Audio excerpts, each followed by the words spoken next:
Shalom, shalom. Welcome to the room. Welcome to the room. Peace and blessings. Welcome to the room. Please like and share the room. Please like and share the room. Welcome to the room. Please like and share with others so that way they could join on in the discussion. Welcome to the room. Welcome to the room. Please share the room with others so they could join in on the discussion. Let me add my sister real quick.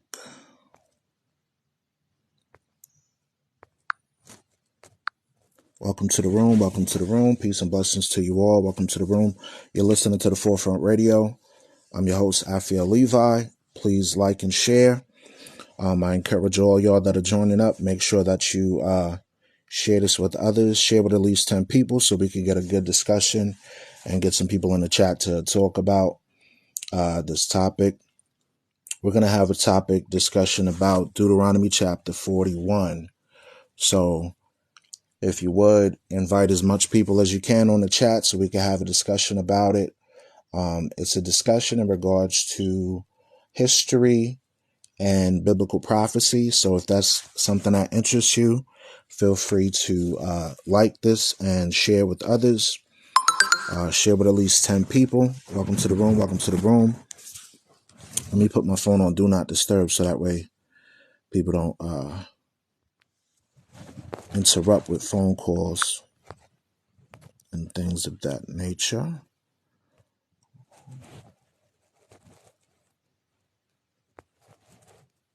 Welcome to the room. Share the room with at least people. Share the room with at least 10 people. We're going to have a discussion on Deuteronomy chapter 28, verse 41. Share the room with at least 10 people. Let's get as much people in the room that love the topic of history and biblical prophecy. If this is something that interests you, share the room, share the room, share the room.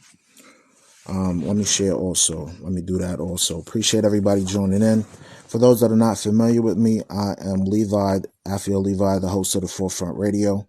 The Forefront Radio started in 2020, and it is a diaspora news channel where we discuss a lot of different topics. It is biblically centered, but we do talk about current events and different things that impact the diaspora. So if this is something that interests you, make sure you share. Make sure you share the room with at least 10 people. All right. All right. I did it as well. So I invite all of y'all to share the room with at least 10 people. Welcome to the room, Pinky Gigi. Welcome to the room. Shalom to you. Welcome to the room, everybody. You're listening to the Forefront Radio. I am Afiel Levi. I normally got my microphone and stuff hooked in, but this was like a last minute live. Send up prayers for all your brothers and sisters because there's a lot of things that's going on in recent news that have impacted a lot of people. So before we start, I wanted to touch on recently the situation that occurred in Jacksonville, Florida. So for those that are not familiar, a recent incident happened that was racially motivated, where a 21-year-old Eurocentric delusionalist went into a store, a Dollar General, and he used his military grade armaments to negatively impact melanated people. And it's unfortunate that we live in a society where these type of things are normalized and people have become desensitized to the level of evils that happen to our people. And they feel like it's normal. This is not normal. You understand? This is not normal. You should not live in a world where people feel free to attack those and show themselves to be not your friend due to your ethnic background, your culture, where you came from, and it's unreasonable to think that these level of egregious acts could continue to process through humanity, but the day will arise when those that entertain such notions and those that feel uh, no sense of urgency to stop these things, they're going to be impacted as well. You understand? They're going to be impacted as well. Whether it's a friend, a family member, whether it's someone that you know. There's a key quote that I remember hearing from a prominent leader where he said, if one person is enslaved, that means humanity is enslaved. If one person is under oppression, that means we're all in oppression. And I found that statement to be profound. I found it to be very interesting because it's so true. You know, if one person is locked up unjustly, that means we all are under that same sort of situation. You know, like the old adage, it can happen to you. It can happen to you. So it's very imperative while we see these different things happening to people and impacting them negatively, that we stand up and resist it. We stand up and resist it. So my thoughts and prayers go to the people that are impacted in Jacksonville, Florida. There was two adult men and one young woman. I'm not going to mention their names for the sake of privacy to their families, but they did get impacted negatively by the assault that occurred, and it was racially motivated, and it's very sad to see that. But I can tell you with all love and appreciation that this is preordained to open the eyes of those that are blind to the nature of the beast, the nature of this system that we're in. Okay.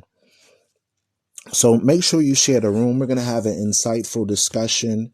We're going to talk about Deuteronomy 28 and the implications for society and identify who has been impacted by the things that have occurred in history, and how can we use that to identify this as the people designated in the book as the quote-unquote lost tribes of Israel. So now, yes, a prophecy, meaning a prediction that happened hundreds of years before it was like, for example, right? You got people that talk about predictions of Nostradamus, predictions of 2012 and all of these things, Mayan prophecies. Shalom to you, sis. But they never actually go into the certain prophecies that you read in the book that we know of as the Old Testament and related to today. They say that there's a group known as the Lost Tribes of Israel. So then we ask the questions, who are they? Are they the Chinese? Are they the Japanese? Are they the Arabs? Are they the people that come from Poland and Russia? Or are they black people, Latino people, people that are impacted from slavery and colonization? Like, how else would a group of individuals lose their identity? So that's what we're going to touch on. So now the book of Deuteronomy was written by a black prophet by the name of Moses.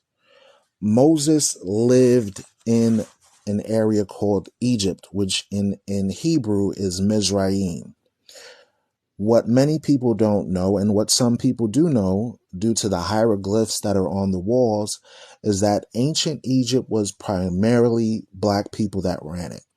Prior to the invasion of the Romans, prior to the invasion of the Greeks, prior to the invasion of the Ottoman Turks and the Arabs, the land that we know of as Africa or Ethiopia or Libya in old maps, those regions were primarily with what they call sub-Saharan Africans, right?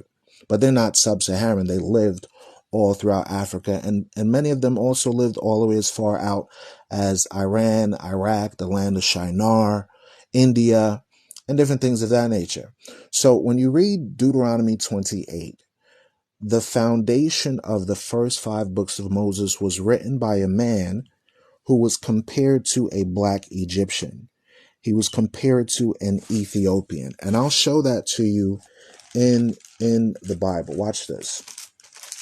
In Exodus chapter 2, you find something very intriguing about the interaction that Moses had with a different group of people. Okay, watch this. Exodus chapter 2, we're going to start at verse 15. It says, Shalom, welcome to the room, welcome to the room. Let's make sure that we share the room with others so that way we can interact and get some good feedback, okay? Watch this. Exodus chapter 2, verse 15. It says, Now when Pharaoh heard this thing, he sought to slay Moses. He sought to slay Moses, but Moses fled from the face of Pharaoh and dwelt in the land of Midian. And he sat down by a well. So right here, we're listening and finding out that this man named Moses was sitting by a well. Now, the priest of Midian had 7 daughters, okay? And they came and drew water and filled the troughs to the water, their father's flock. And the shepherds came and drove them away. But Moses stood up and helped them and watered their flock. So the picture that you see as our background would be a depiction of the Midianitish women, the people that lived indigenous to that area, to that region. That's why I put this picture up for a background image, so you can kind of picture in your mind who and what group, what culture was in that region during the time that this was written, okay? So it says, and the shepherds came and drove them away, and Moses stood up and helped them and watered their flock. So what we notice in reading this, yes, it's a beautiful picture. What we notice in reading this is that Moses was the one that stood up to help these 7 daughters out of Midian. Okay, so notice the key figure that it's talking about. Moses was the one that assisted these women. Verse 18. And when they came to Reuel their father, he said, How is it that thou art come so soon today? So he's asking these women, how is it that you were able to come so quickly? Because I know it takes a couple of hours for you to go from where you are, get to the well, have to battle against individuals. We're right at Exodus chapter 2, verse 18. We're at Exodus chapter 2, Gigi, verse 18. It says, And when they came to Reuel their father, he said, How is it that ye are come so soon today? So now listen to the answer. Listen to the answer that they give their father. It says, And they said, an Egyptian delivered us out of the hand of the shepherds and also drew out water for us and watered the flock. So hold on, wait a minute. So in one verse, verse 17, we read about Moses assisting them. When they go to speak to their father, and their father asks them, How is it that you came so quickly? They said, An Egyptian came to help us. So now for those that are familiar with archaeology, with hieroglyphs that are literally in that region of Nubia, Mizraim, Ethiopia, Sudan, you'll find that these pyramids are littered with black images of black people. So now if Upper Egypt was Sudan and Lower Egypt is the region that we call Egypt today, those two territories used to be interconnected. Sudan and Egypt used to be one landmass during the empires of the pharaohs. Okay? So if the Egyptians, let's just use our deductive reasonings. Let's put on our thinking caps here. If the Egyptians were compared to black, right? And Moses now is compared to an Egyptian, wouldn't that give us in our deductive reasoning to think that that must mean that Moses is black? So now put a 1 in the chat if you think that Moses is black, just based on what we just read so far. Put a 1 in the chat if you agree with what we just read so far, because we're reading here directly in the Bible, and we know based on history and archaeology that the ancient Egyptians are black. So let's use the, okay, I got one. Okay. So we have at least 3 people, okay, at least 3 people that would concur and say, if Moses lived in Egypt and was considered an Egyptian, and we know that the ancient Egyptians are black, then that would follow that Moses was a black man. Okay? So now Moses is from the tribe known as Levi. Moses is from the tribe known as Levi. Levi was one of the descendants of Jacob. Jacob had 12 sons. He had Reuben, he had Simeon, he had Levi, and Judah. Okay? So now Judah and Levi come from the same mom. Let me say that again. Judah and Levi come from the same mother.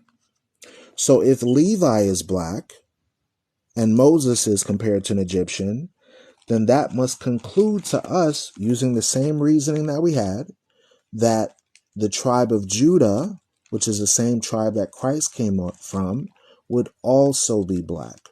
But guess what? Many people don't read the Bible, so they don't know that. Most people that are in modern religion, modern churches, they don't take the time to actually read the Bible.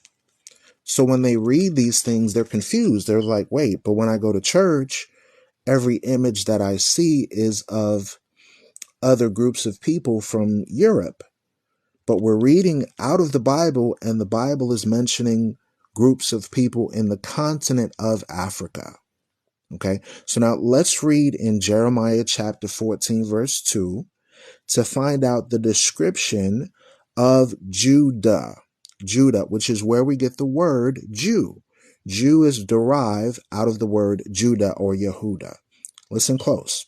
Jeremiah chapter 14, verse 2. Judah mourneth, and the gates thereof languish. They are black, they are black, they are black unto the ground, and the cry of Jerusalem is gone up. So wait a minute.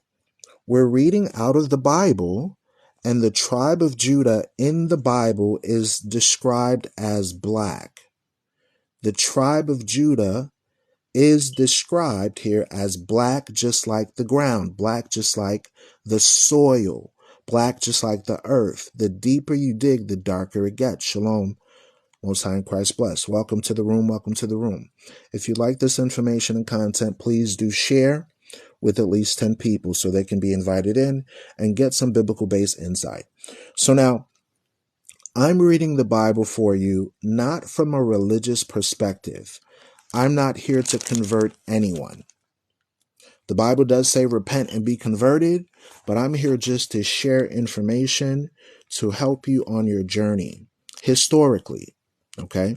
We're talking about historically who are the people that the Bible is talking about. Okay? Because this is actually historical records that you could find. Okay? They had something called the Dead Sea Scrolls years ago that they found in the 1940s, where they were able to dig up and find these records were preserved. And other areas of archaeology, for example, the Ethiopian Bible, the Bishop's Bible of the 1500s. You got the King James Bible of the 1600s. So there's a lot of information that is out there for those that are willing to learn and research. Okay. So we just went to the Egyptians, and we can see that the Egyptians are black. Moses was black, as well as the tribe of Judah is black. So now there are other texts of scripture that also show that the Israelites come from melanated people. Okay. So now I'm going to read to you in the same book, Jeremiah, that we just read, Jeremiah chapter 13, verse 23. It says, "Can the Ethiopian change his skin? Can the Ethiopian change his skin? Can the Ethiopian change his skin, or the leopard his spots? Then may ye also do good that are accustomed to do evil." So now we read that and we ask the question. I'm going to ask the question for those that are in the chat. What continent is the land of Ethiopia? Is it in Europe? Is it in Asia? Or is it in Africa? What continent is the land of Ethiopia in? Is it in Europe? Is it in Asia? Or is it in Africa? Okay. Africa. Okay, we got one that says Africa. Good. We got another that says Africa. Good, good, good. What else?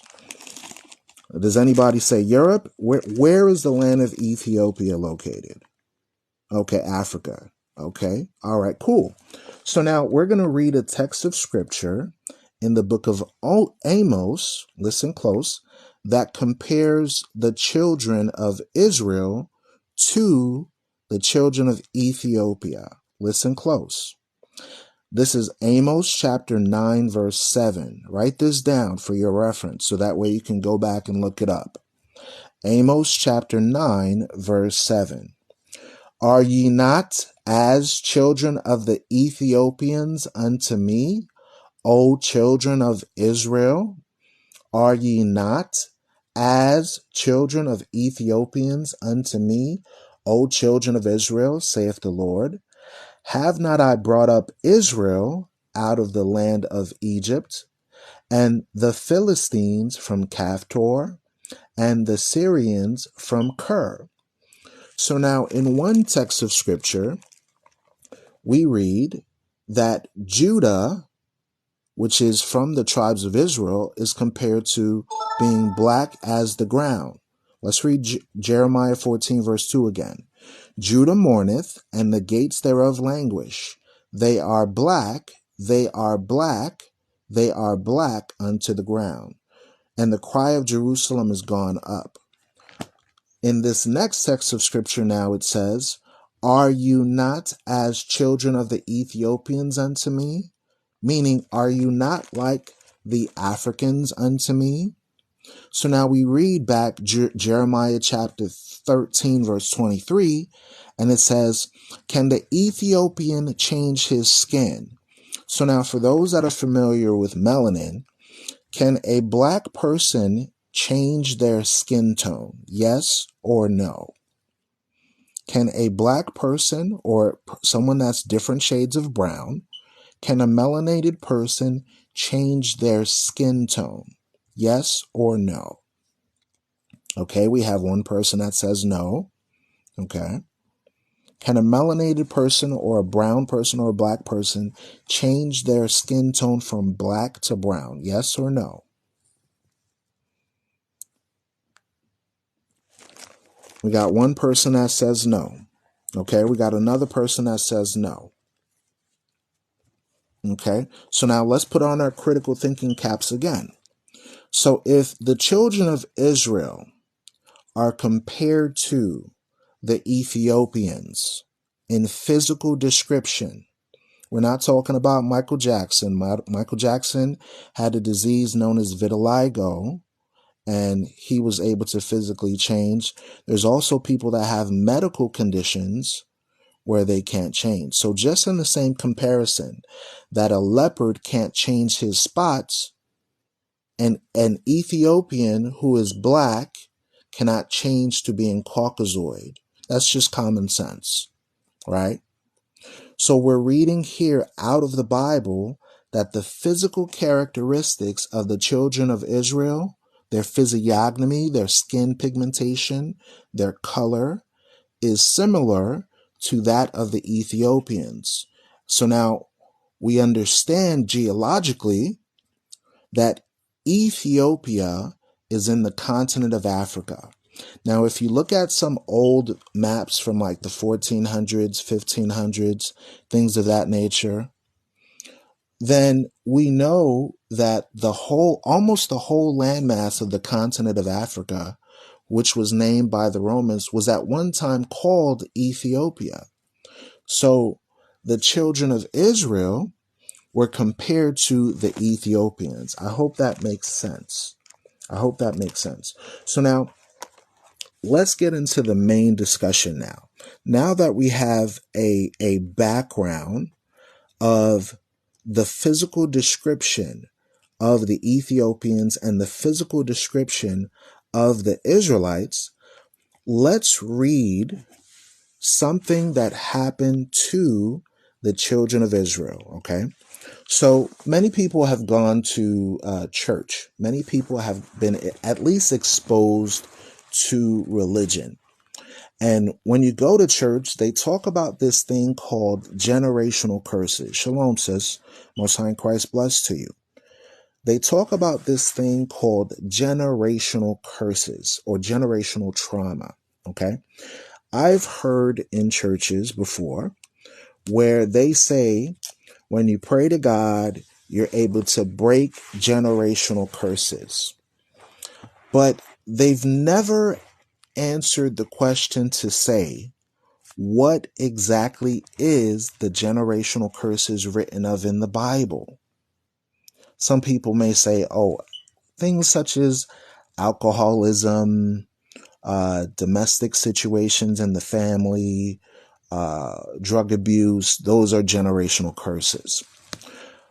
Well, that is good on a personal level, but when we read about the generational curses in the Bible, it actually tells us that these things impact the people of the Bible as a nation, okay? So when you break generational curses, what that means is you're breaking generational curses as a nation, okay? So let's read Deuteronomy 28.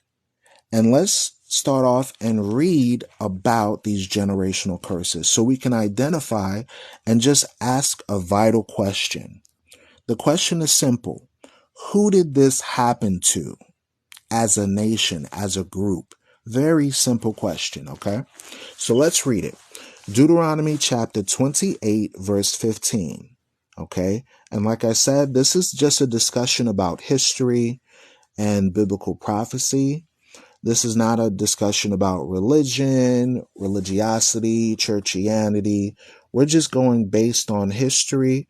We're reading a Bible verse and we just ask the question, who did this happen to? Okay, I hope that makes sense. Deuteronomy chapter 28 and verse 15. It says, "But it shall come to pass, if thou wilt not hearken unto the voice of the Lord thy God, to observe to do all his commandments and his statutes which I command thee this day, that all these curses shall come upon thee and overtake thee." So remember, when you go to church, they talk about generational curses because we don't want bad things to happen to us as a people. But they never specify what these generational curses are. So now we're reading out of the Bible. Let's read it again. It says, "But it shall come to pass." What does it mean when it says, "it shall come to pass"? What does it mean? Put it in the chat. What does it mean when it says, "it shall come to pass"? What does it mean when somebody says, hey, this is going to come to pass? It will take place. Good, good, good. It will happen. I like that. Future. I like that. It will happen. Okay, good, good. I want to gauge the audience to make sure that we all are on the same page with reading comprehension, with understanding exactly what we're reading. Sometimes we read these texts of scripture very quickly and we go past it and we miss vital key things. It shall come to pass, meaning shalom to you. Welcome to the room. Meaning it will happen in the future. As a nation of people, this will happen in the future. If thou wilt not hearken, meaning if you do not listen to the voice of the Lord thy God, the voice of the Creator has been spoken through the prophets, through the Bible, through prophecy. Moses was a prophet. Jeremiah was a prophet. Isaiah, Ezekiel, these are all men that spoke predictions prior to them happening. Okay? It shall come to pass, meaning it will happen in the future. If you will not listen to the voice of the Lord thy God, meaning listen to his prophecies, to observe to do all his commandments and his statutes, which I command thee this day, that all these curses shall come upon thee and overtake thee. So let me ask a vital question to the chat. Is a curse a good thing or a bad thing? If somebody cusses you out, does that feel good? If someone cusses at you and gives you all type of mean words, does that feel good? Is that a good thing or a bad thing? Okay, we got bad. Okay, we got bad. Okay, it's a bad thing. Okay, awesome. We're on the same page. Okay, so now that we have this basis, right? God is talking to his people. Initially, they came out of a period of time where they were in captivity in Egypt. They're coming out of this state of bondage, and God is telling them, listen, if you listen to my rules and regulations and keep this covenant with me, this contract, this promise, then you're going to be the top nation on the earth.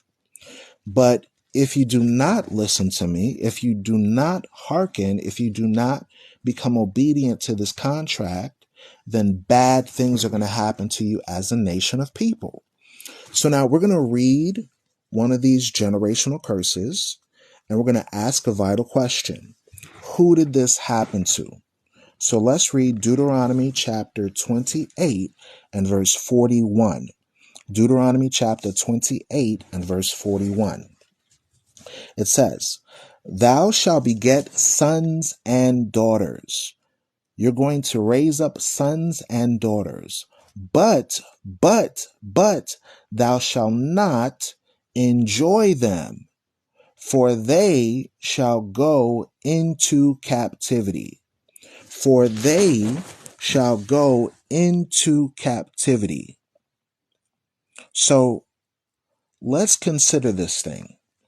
We're reading based on history that a group of people are going to have sons and daughters. They're going to raise up sons and daughters. But their sons and daughters, they're not going to have time to spend with them because they're going to go into captivity. So now, question. Who did that happen to that you know of in history? What nation of people do you know of, based on recent history, within the last 3 to 4 to 5 to 600 years, that went into, okay, we got black people, good. We got Israelites, okay, good, very good answer. Okay, so we have black people, good. We got Israelites. What else? What nation of people do you think this happened to? We have the very good answer, the transatlantic slave trade. Okay. His last few hundred years, he would be asking, okay. So Hispanics, that's very good. That happened also during the 1400s, 1492 with Christopher Columbus. Very good. You have slavery in the Congo. Very good. You have so-called Africans, correct. So remember, Africa, the continent of Africa, has 54 countries in it. But there are specific tribes of people that were impacted by what we know of today as captivity. The 12 tribes. Very good. I like that. So now, just to put on the chat, let's ask the question. What is another word? Let's use a synonym. What's another word for captivity? What's another word for captivity? Let's see if we're using our critical thinking caps. What's another word for captivity? What's another word for captivity? Being hostage, good. Being captured, very good, very good. Okay, enslavement, very good. Very good. All right, y'all on point. I love this chat. Slavery, very good, very good. So now, let's remove religion from the equation. I like that. Being locked up, being child napped, very good. Okay. Being frightened. Okay. Very good. Yeah. You can be captured in fear. I like that answer. Very good answer. So let's go back on the chat and let's look at some of these answers. You have enslavement, you have capture, you have hostage, you have, slavery, you have frightened, you have locked up, you have kidnapping, trafficked. Very good. Very good. Okay. So now, based on history, based on archaeology, one nation of people on the earth can fit enthrallment. I like that. Very good. Blackmail. I like that. Very good. Good answers. Based on history and archaeology, we can see that only one primary group can fit into this prediction. Remember, we call it history. The Bible calls it prophecy. We call it history. The Bible calls it prophecy. Meaning what? It's a prediction made thousands of years before it happened. Okay? It's a prediction that's made thousands of years before it happened. So think about this.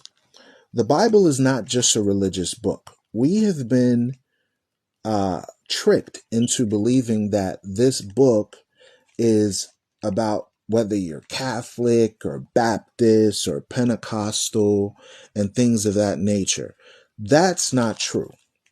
That's not true. We call it history. The Bible calls it prophecy. There are predictions that are made in the book that when you start asking the right questions, and that's all we want you to do. We just want you to start asking questions. Who did this happen to? Who does this relate to as a nation, as a group of people? Okay, watch this. I'll give you an example of what I mean by when I say this is a prediction or a prophecy. This is Isaiah chapter 48, verse 3. Listen close. It says, I have declared the former things from the beginning. I have declared, meaning pronounced, the former things from the beginning, and they went out of my mouth. I showed them, I did them suddenly, and they came to pass. So remember what we read earlier in Deuteronomy chapter 28 when it said, it shall come to pass. And the answer everyone said in the chat was, it will happen in the future. It's a future prediction. So we're reading here that the prophet Isaiah is telling us, I have declared, I have pronounced, I have spoken the past things or the former things from the very beginning. So now, when you read Deuteronomy, that's in the beginning of the Bible. When you read Genesis, Exodus, Leviticus, Numbers, Deuteronomy, these first 5 books are in the beginning of the Bible. And he's telling us that I am declaring, I am showing to you things from the past, from the beginning, and they went forth out of my mouth. I'm telling you so that way when you see it, you can identify it. You can identify it. So now let's look at some identifying markers. Deuteronomy chapter 28, verse 46. Let's start at verse 45. It says, moreover, all these curses all these curses shall come upon thee, and shall pursue thee, and overtake thee till thou be destroyed, because thou hearkenest not unto the voice of the Lord thy God, to keep his commandments and his statutes which he commanded thee. And they, referring to those same generational curses, shall be upon thee for a sign, for a sign, for a sign, and for a wonder, and upon thy seed forever. So remember, when you read biblical prophecy, when you read about generational curses, you have to understand that this is talking to a specific group of people. These generational curses, as we're reading, fit into historical people that still exist today, meaning this book is not a fairy tale book. This is not like you're reading a comic or reading some sort of fiction or something about like Star Wars. You're reading it and you're finding out, I could actually identify and find who this fits. Okay, so watch this. It says, and they shall be upon thee for a sign and for a wonder, and upon thy seed forever. So you'll be able to look at the sign and wonder and think about, who did this happen to? What nation of people did this occur to? Okay, so now let's consider the fact, ladies and gents, that when you're driving on the road, the most accurate way to determine where you are is a physical sign, right?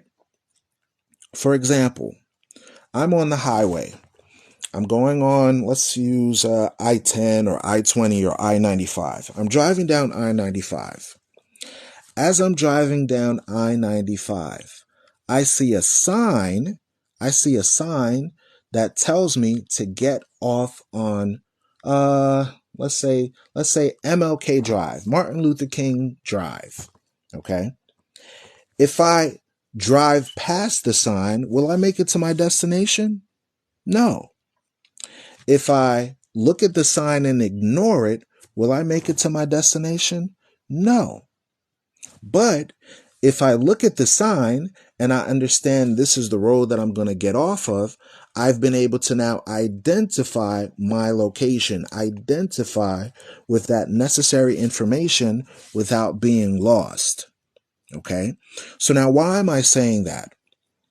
Most people that read the Bible, most people that are in modern religion, they disregard the signs. They disregard the historical accuracy of this book known as the Bible. The reason why is because they just look at it as a religious book to sing, to dance, to clap, to worship, and then they go home on their merry way.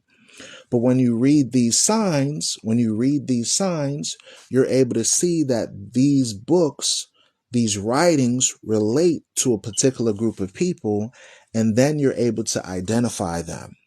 Okay? You're able to see the sign and say, oh, this fits exactly what we're reading. Okay? So now watch this. Let's jump to the New Testament and look at a sign saying the same exact thing that we just read in Deuteronomy chapter 28, verse 41. We're going to go to Luke chapter 21, verse 24. Listen close. It says, and they, referring to the Israelites, and they shall fall by the edge of the sword, and shall be led away captive, into all nations, and Jerusalem shall be trodden down by the Gentiles until the time of Gentiles be completed. So, as we read this, we find out that this is during the time of the destruction of Jerusalem. This happened at a historical marker that we can pinpoint and say, okay, in 70 AD, this was when this initiated. Okay. This was after the events that you read in the Old Testament and in the Apocrypha. This is during the time of Roman occupation, when the Romans took over the area and invaded Northeast Africa. If you haven't seen the video that I put up recently, I put up 2 videos about Alexander the Greek and his invasion in Africa, okay, and the Hellenization that took place, which is similar to the assimilation of many different indigenous groups all over the planet to European and Eurocentric culture. Okay, I hope this makes sense. So while we're reading this, we find out it says that they, the people of Judea, fell through the Roman sword. They fell as a nation of people from Roman war. There were 3 primary wars that you can actually look up on Wikipedia. They call it the 3 Roman Jew War. Okay, and those. Thank you. I appreciate the compliment. The vids were very good and informative. So if you haven't watched it, make sure you watch it. It's a very insightful video about the captivity that happened with the Greeks coming into Africa. Okay, so now it says, and they shall fall by the edge of the sword, and shall be led away captive into all nations. So now, the question for the critical thinker is this: who did that happen to? Did that happen to the Chinese? Did that happen to the Arabs? Did that happen to the people that call themselves Polish, Russian, or Germanic, or European? Did that happen to these groups of people? Were they taken captive into all nations? Were they taken captive into all nations? So what subsequently happened after 70 AD? The Romans came in and invaded Northeast Africa. They occupied the land of Judea, and once these people, these Judeans, started fighting against them, the Romans completely destroyed their area.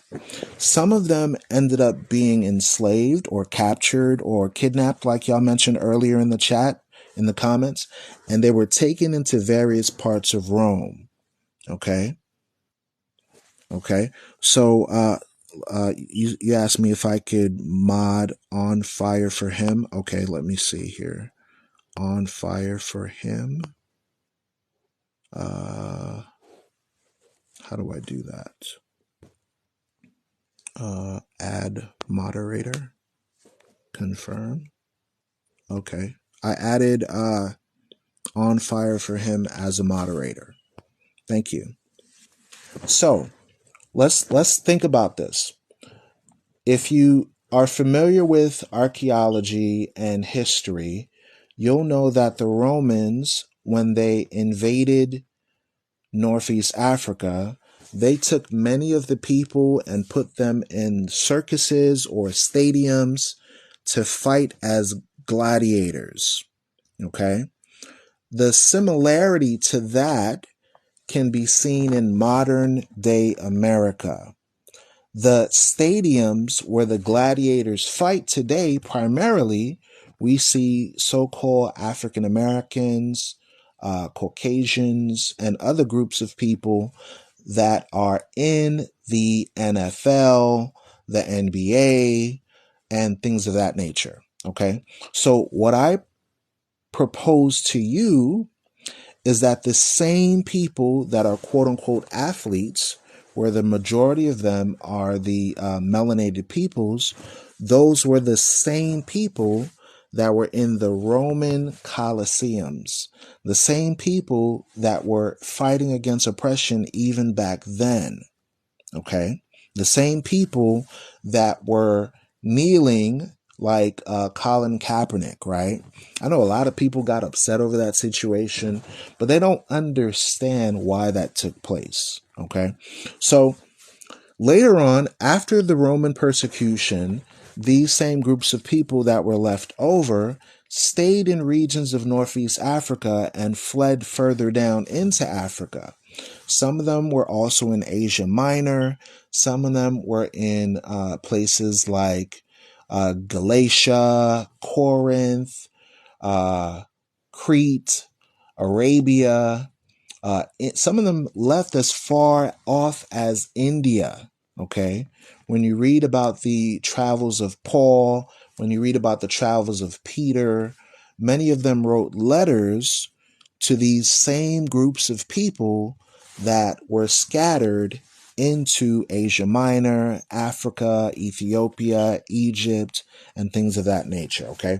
So now let's read this verse again. It says, and they shall fall by the edge of the sword, and shall be led away captive into all nations. And Jerusalem shall be trodden down of the Gentiles until the time of the Gentiles be fulfilled. So now watch this. Let's think from 70 AD and work our way down to 2023. Let's work our way from 70 AD down to 2023. So, what major religion started in 300 AD? You have modern Christianity that started almost around 325 AD with Roman Catholicism. Roman Catholicism had many of the early quote-unquote church fathers that were primarily melanated, but then the descendants of the physical Roman Gentiles, the Caucasian groups of Romans, came in now and took over this religion. This empire was split into two. You had the Byzantine Empire towards the east, and you had the General Roman Empire towards the west. So now, when you hear the term the West, people always fit that to say Caucasian people. The West, like Western Europe, France, Italy, Portugal, the Dutch, Netherlands, eventually to America, right? So let's work our way down. You have 325 AD, where Roman Catholicism started. Several hundred years later, you have 600 AD with Islam, okay? During this period of time, our people were still being impacted by people that were forcing modern religion on them. Because remember, when you read the Bible, remove religion from the equation. This has always been about a particular group of people with customs, traditions, practices from an Afro-Hebraic perspective. Okay? So, remove religion from the equation. Let's just focus historically. Okay? So now you have the birth of Islam that came. When Islam came on the scene, this was the primary start of the Arabic or East African slave trade. Okay? The East African slave trade, when you look up the statistics of that, it says that over 140 million people, so let's say 150. Let's just guesstimate 150. 150 million people were enslaved or put in captivity, and they were scattered into regions of Arabia, regions of the quote-unquote Middle East, and some of them were taken as far as China, as far as India, as far as Hong Kong. This is things that you could look up right on Wikipedia. You can do a Google search on the Silk Road slave trade, the East African slave trade, the trans-China slave trade. Many of these things can be found just through a Google search, okay? So, like I always say, always ask the right questions and you'll be able to get the right answers, okay? So we have from 600 AD, with the birth of Islam, all the way to about the 1400s now, where groups of these same people that we're reading about were enslaved and forcefully converted into Islam. Okay, and what I mean by forcefully converted, meaning you're either going to accept this religious tradition or you're going to be unalived. Now, the same thing also happened from the 1100 ADs up until the 1800s with Roman Catholicism. Roman Catholicism passed a policy where they said that they were going to forcefully convert the entire world to their version of what they deemed to be religion. Not the Afro-Hebraic customs that we read about, right? But a new religion after Christ came on the scene. Okay, so this was hundreds of years after Christ now. A new modern religion was formed where now they forcefully said that they would enslave black Jews, black Moors, Muslims, pagans, and infidels, and quote unquote enemies of Christ. Okay, so there was a papal bull, meaning a law that was written by the popes of Rome, where they said, these particular groups of people, we want to either forcefully convert them to modern Christianity, aka Roman Catholicism, or we're going to place them in captivity. So now watch this. Let's read Luke chapter 21, verse 24 again. And they shall fall by the edge of the sword, and shall be led away captive into all nations.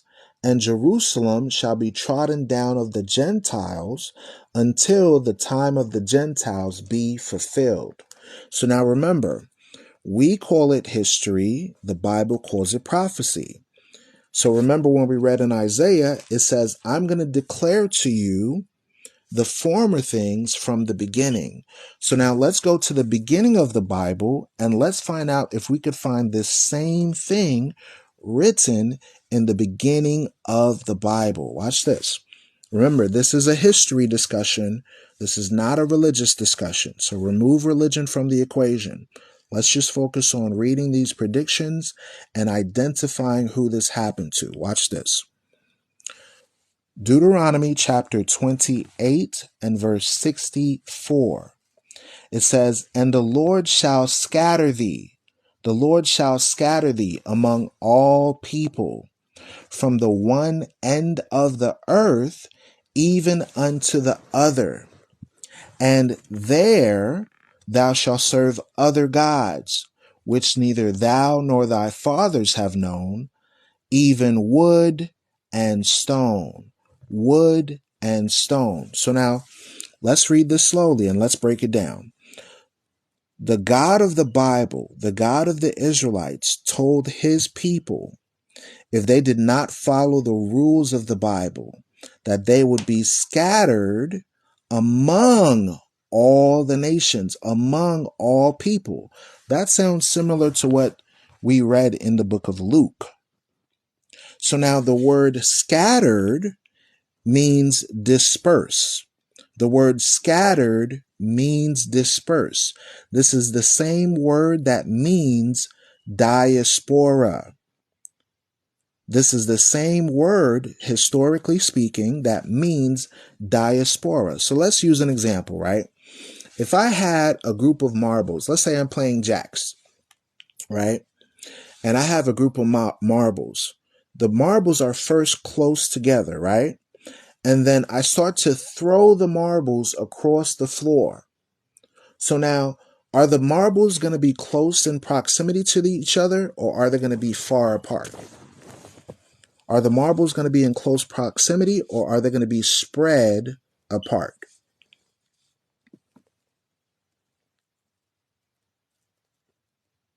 What say you, chat? If I have a group of marbles and I take the marbles and I threw, okay, we have far apart, we have spread around, good. What else? We have separated. Very good. Very good. Very good. Okay. Nice. Good answers. Good answers. We have in every direction. Very good. We have spread apart. Very good. Awesome. Phenomenal. Okay. So now let's look at history. So now the Pope passed a law. And in this law, you have three primary laws or papal bulls that he wrote. These laws were called papal bulls. Think of them as directives or mandates or decrees set up by governments that impact many different people all across the region. Okay, so now the papal bull that we're going to touch on is called Dum Diversas. Dumdiversas.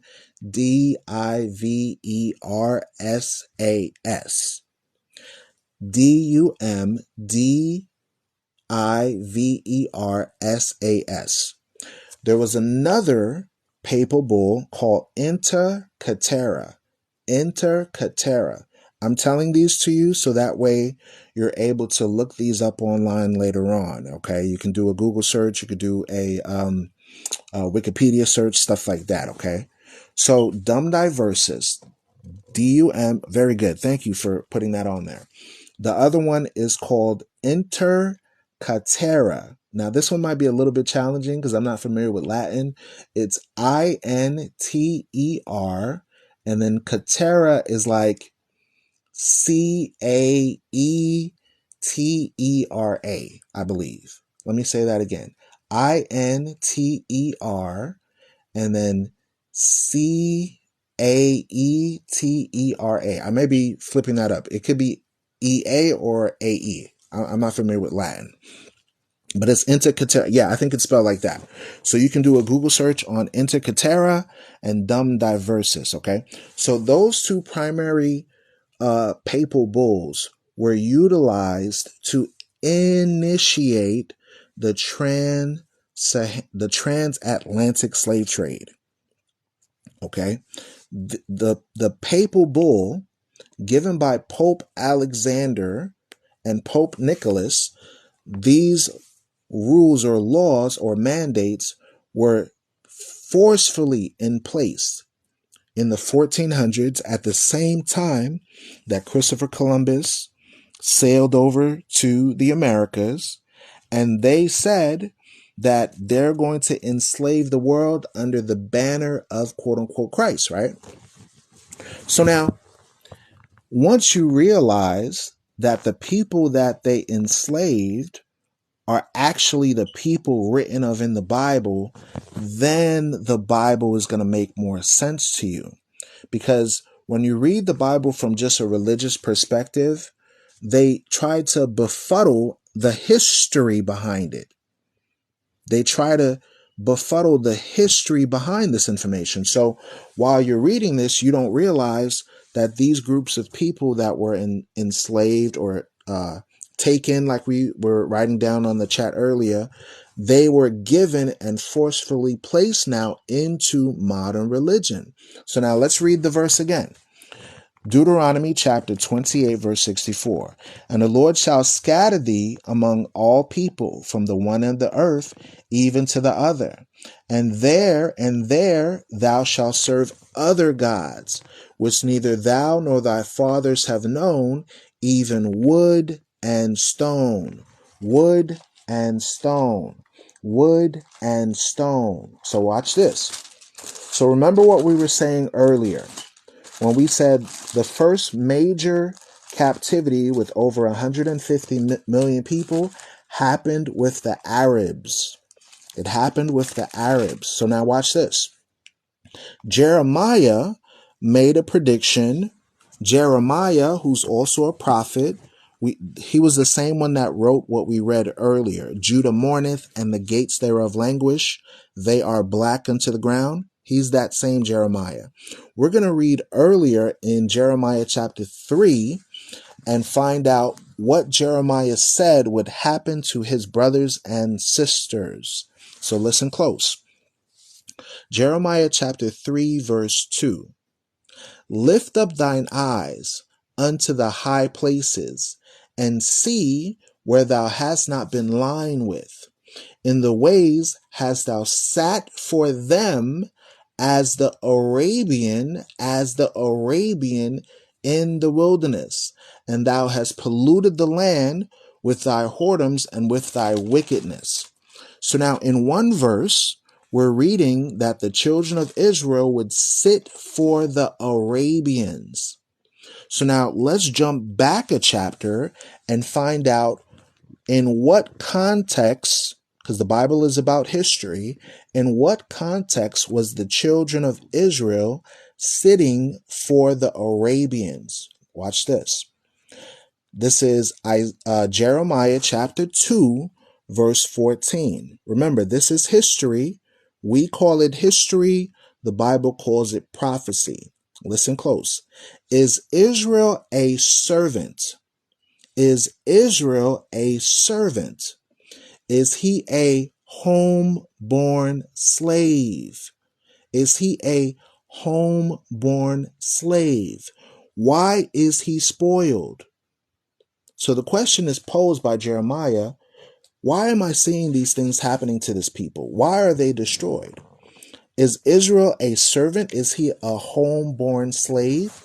So now, based on history, we know that the trans-Saharan, the East African, and the Silk Road slave trade was primarily held by the Arabians. So now the question is, based on what we just read, who was it, what nation of people did we read of that is a servant and enslaved? Based on what we just read.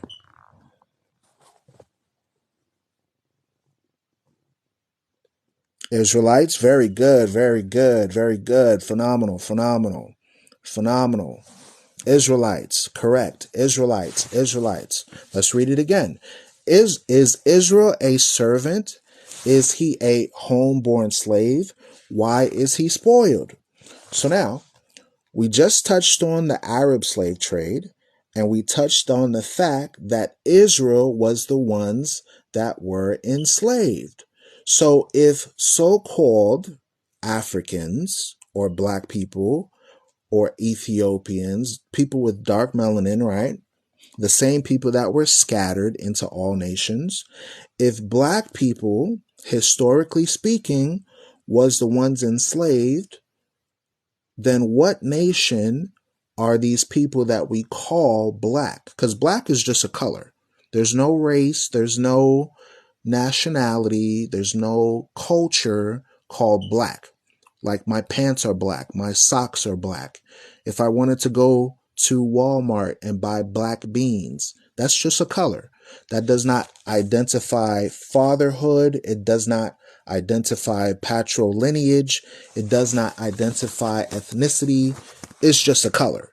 So anybody can be identified with a color, but that's not who they are. You understand?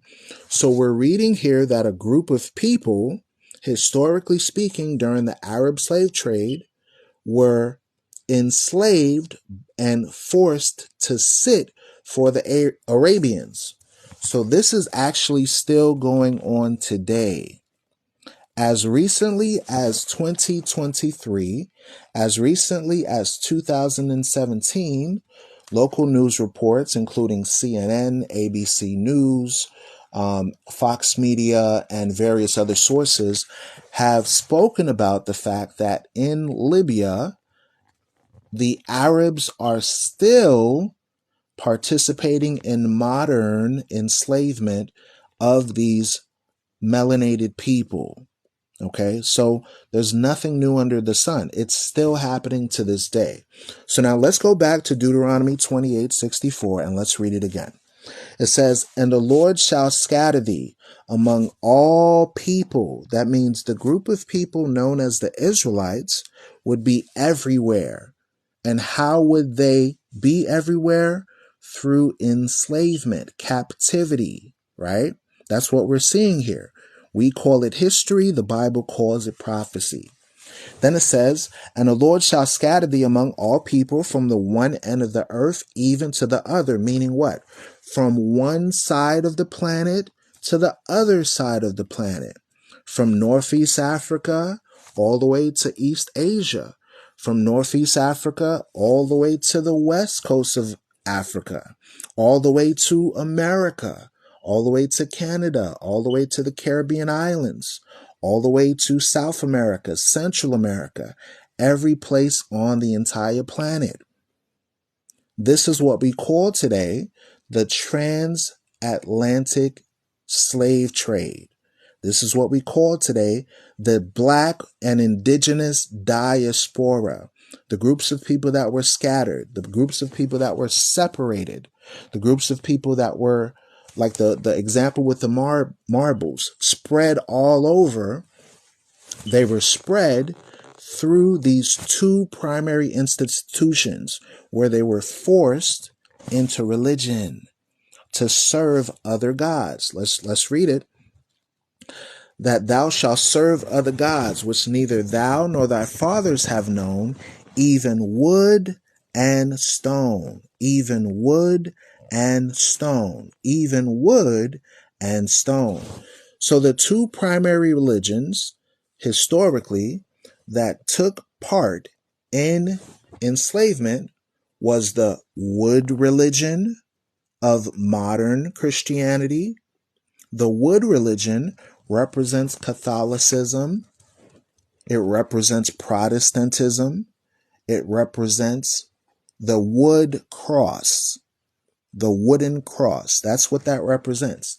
This was a new religion that wasn't based on the Afro-Hebraic customs of the people, but it was a Eurocentric now, or a Roman-centric religious system that focused on integrating the practices of the Romans with biblical-based people.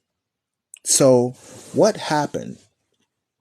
They instituted a modern religion where people now worship in their churches other gods. Let's use an example. On New Year's Day, which is in January, the word January comes from a Roman god named Janus. You can do a Google search on Janus. Janus is where we get January. Okay? On December 25th, you find out that another god was given to these people, and this god is who we call Old Nick, Old Saint Nick, the obese Eurocentric male that comes down the chimney rummaging through your house for cookies to allegedly give you gifts. So now these customs have Roman origins. The holiday we know of as Christmas is actually the Roman custom known as Saturnalia. You can do a Google search. Saturnalia is a Roman tradition that lasted about a week. It came with the winter solstice. And if you read about this custom, it would make you vomit in your mouth. It's that bad. Okay, it's that bad. So little do people know, but many of the practices that are done today in the Americas, we never even celebrated. I'll give you another example. Christmas wasn't instituted in the Americas until the 1850s. I believe it was 1854, if I'm not mistaken. Okay. The celebration that we know of as birthdays was not instituted in America until the 1860s. I believe either 1868 or 1886. I can't remember which one. So you can actually find out, once you ask the right questions, where did this come from? You know, and the interesting thing about it, in the age of information, ignorance is a choice. I've heard people say that, and now I see why they say that. Because We follow customs, we follow traditions, and we say, well, my mom told me to do this. Well, my dad told me to do this. But we never ask the question, why? Why? Or where did it come from? Or who instituted it? What was its origins? So now, like I told y'all earlier, I'm not here to convert anyone. My responsibility is to give you information and history, and what you do with it is up to you. As the old adage, knowledge is power. Knowledge is power. So as we're reading this, it says, and the Lord shall scatter thee among all people from the one end of the earth even to the other, and there thou shalt serve other gods, which neither thou nor thy fathers have known, even wood and stone. So now let's look at Roman Catholicism. Roman Catholicism represents the wood. This wood religion also has a wooden tree that people celebrate on December 25th. They decorate it with silver and with gold. And you find that there is no instruction to actually follow this thing. Now, when you actually read the Bible, which most people don't, you'll find out that the God of the Bible actually disagrees with the celebration of bringing trees into your home, decorating it with silver and gold, hammering it with nails. He disagrees with that.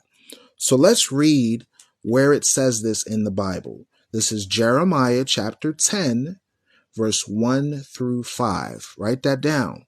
Jeremiah chapter 10, verse 1 through yes, I'll record this, Miriam, and I will put it on YouTube. I'll record this entire broadcast that we're doing, and we'll put it on YouTube. Jeremiah chapter 10, verse 1 through 5. So remember, we're talking about the traditions that come from modern religion, specifically Roman Catholicism. Okay. So hear ye the word which the Lord speaketh unto you, O house of Israel. Thus saith the Lord, learn not the way of the heathen, and be not dismayed at the signs of heaven, for the heathen are dismayed at them. So now we're going to read a description of what the God of the Bible said to the Israelites and what tradition he said not to follow. Listen close. Verse 3. For the customs of the people are vain. So now for those that are listening, what is a similar word or synonym for customs?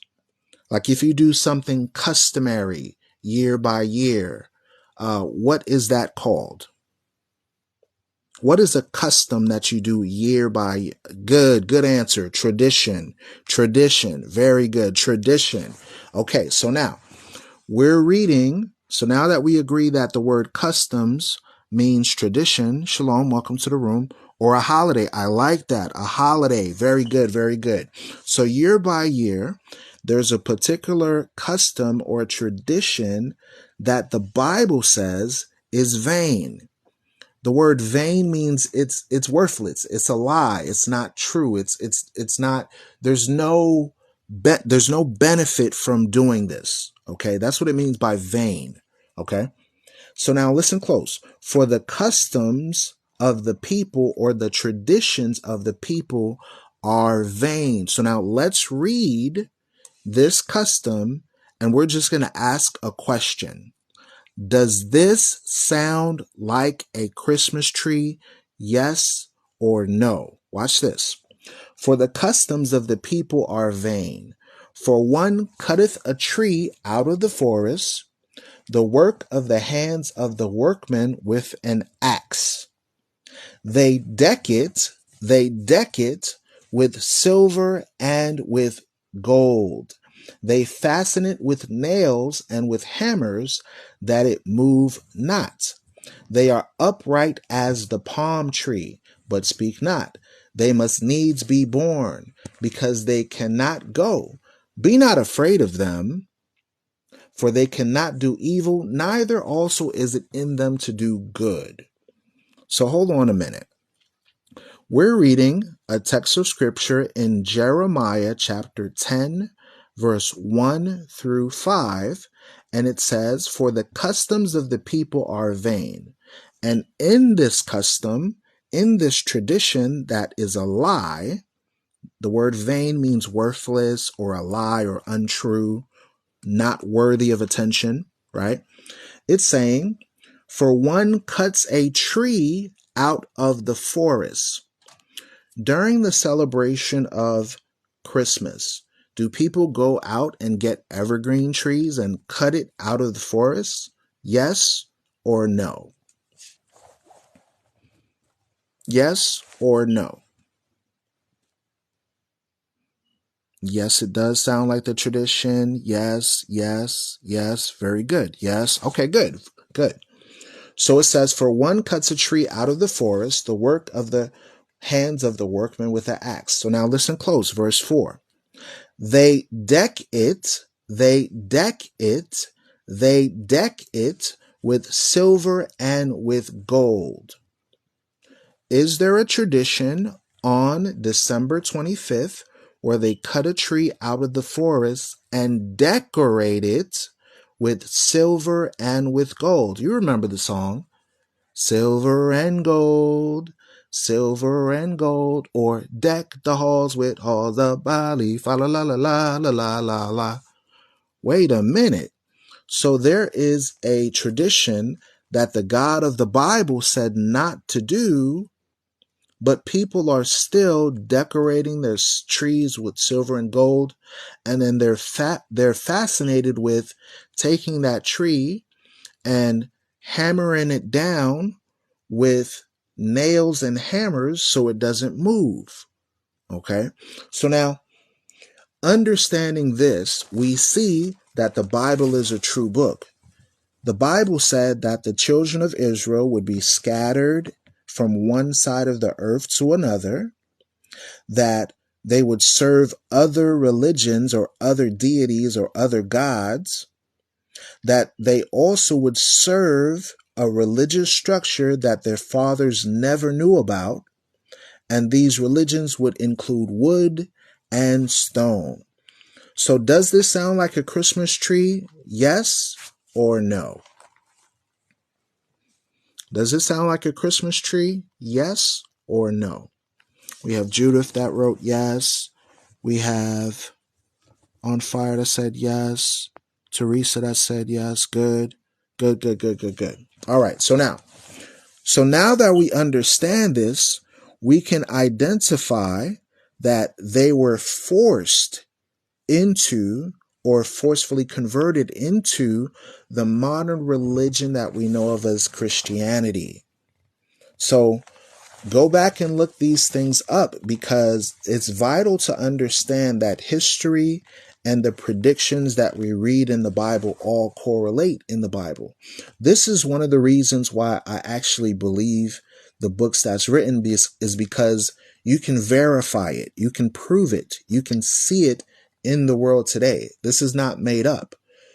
The Catholic Church passed the law enslaving the Israelites, and Islam also enslaved the Israelites. So now let's look at the transatlantic slave trade. Prior to the transatlantic slave trade, as we stated earlier, they passed a law called Dum Diversas and Inter Caetera. During that same period of time, during the Spanish Inquisition, the Romans, the descendants of the Romans, were kicking out all the black Jews out of Spain and Portugal, France, England, Europe, and sending them into Western Africa. Many of them landed in the regions we know of as today as Nigeria, Ghana, Nigeria. You heard Nigeria came up on the news.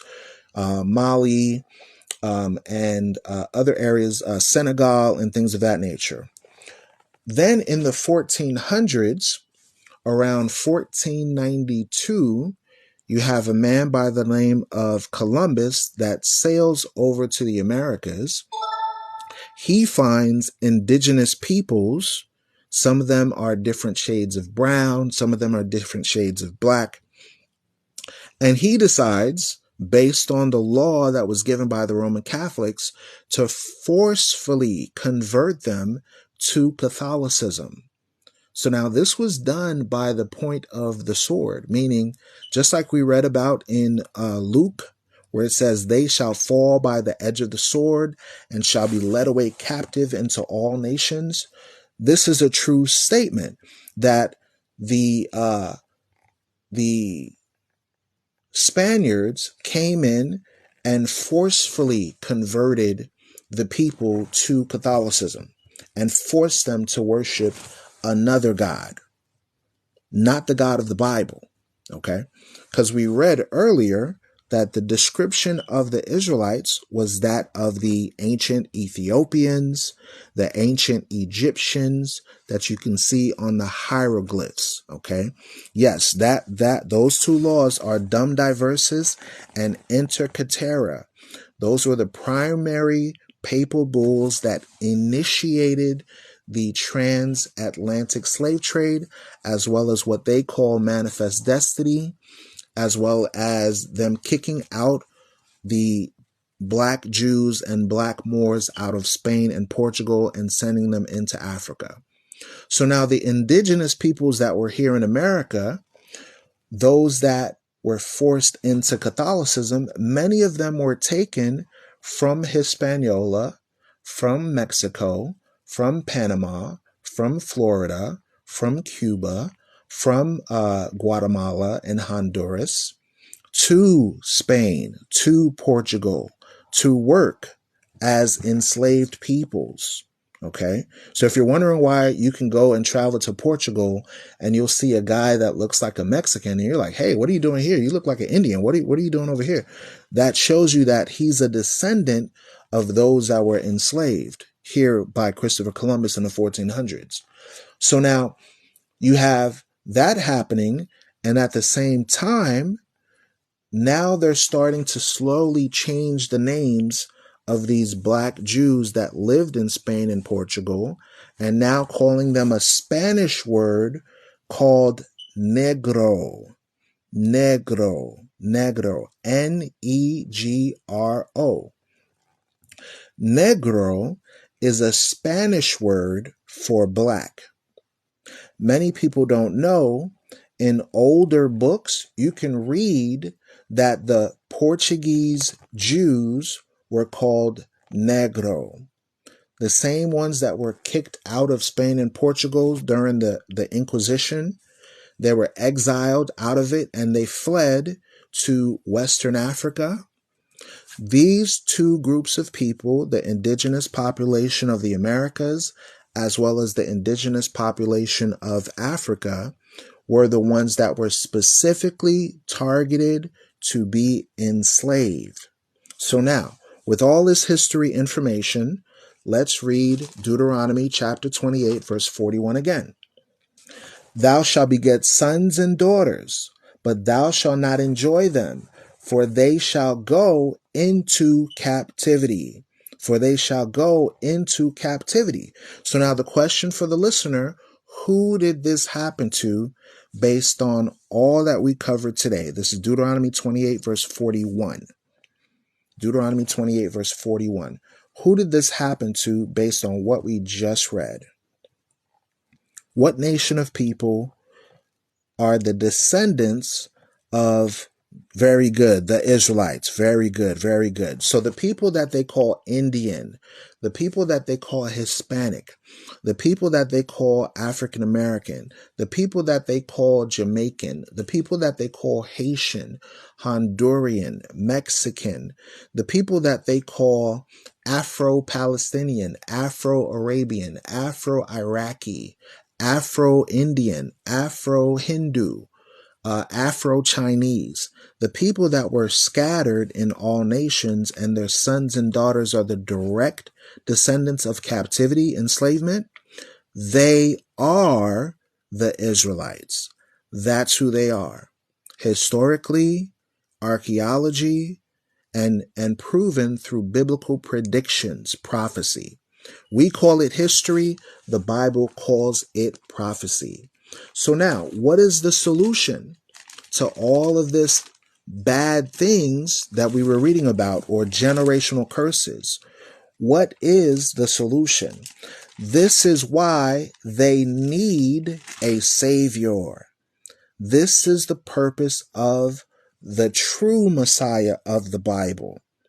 The Messiah was given to help these people turn back to the creator of all things, to turn back to the covenant, the promise, the contract that they initially had that they broke. Watch this. Isaiah chapter 61, verse 1. It says, "The Spirit of the Lord God is upon me, because the Lord has anointed me to preach good tidings unto the meek." So the word good tidings mean good news, or how many people say gospel. It says, "He has sent me to bind up the brokenhearted." So now, if you were in a state of oppression, if you were in a state of being held hostage, if you were in a state of being captive, wouldn't you be brokenhearted? You forgot your homeland, you forgot your origins, you forgot your language, you forgot your culture. You now speak English, you now speak French, you now speak Spanish, you now speak Dutch, not your original language. Would that be a state of being brokenhearted? Absolutely. All right. So now we identify that the same group of people that are the descendants of colonization and enslavement, they are the ones that we can identify as being truly brokenhearted. Let's read on. Then it says, to proclaim liberty to the captives. So the gospel was written to give freedom or liberty to the slaves. The word captives is the same like we mentioned earlier, right? The enslaved, the oppressed, those that are held hostage, right? Those would be the same groups of people, right? So now it says, and the opening of the prison to them that are bound. So now let's fast forward to 2023. The United States of America was the primary location where many of these egregious acts of enslavement and oppression occurred. We all agree that slavery was a bad thing. Okay, slavery was a bad thing. It wasn't a good thing, it was a bad thing. Some have tried to atone for it by apologies, but yet and still we see others that still continue in the nature of their ancestry, meaning they have no regard for young and old. They still see the people that they've mistreated as nothing, and they agree to continue in the actions of their forefathers. What do I mean by that? Recently, in the state of Texas, there's a city called Austin, where a 15-year-old child was taken by a rope and unalived. Okay. Recently, in May of 2023, there was a young man by the name of Rasheem Carter that fled from a group of Eurocentric delusionalists, and they caught him and they, how can I say this for TikTok not to be upset with me? They dismembered him by the head. Okay, very, very egregious act. Okay. Then also in 2021, you had a group of migrants that was traveling into Mexico that had children, and these children ended up being missing and trafficked.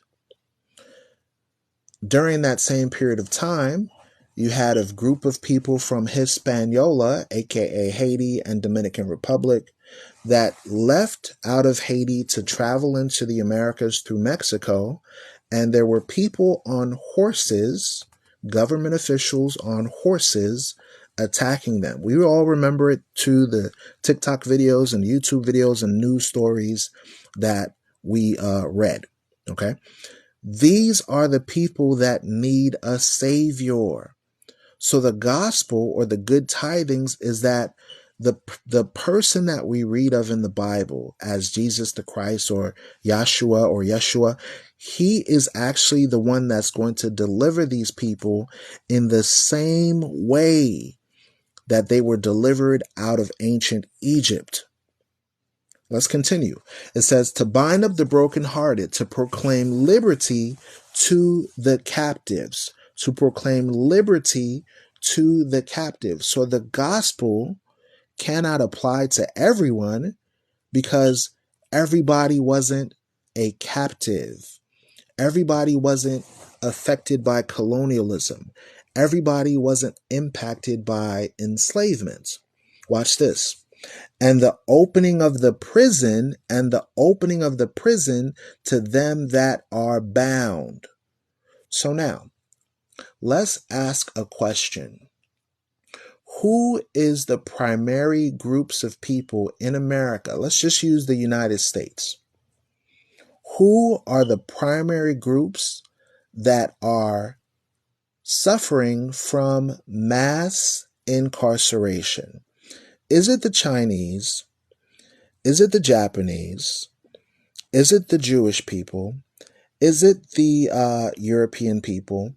Is it the Panamanians? Or what group of people do you know of that is experiencing this?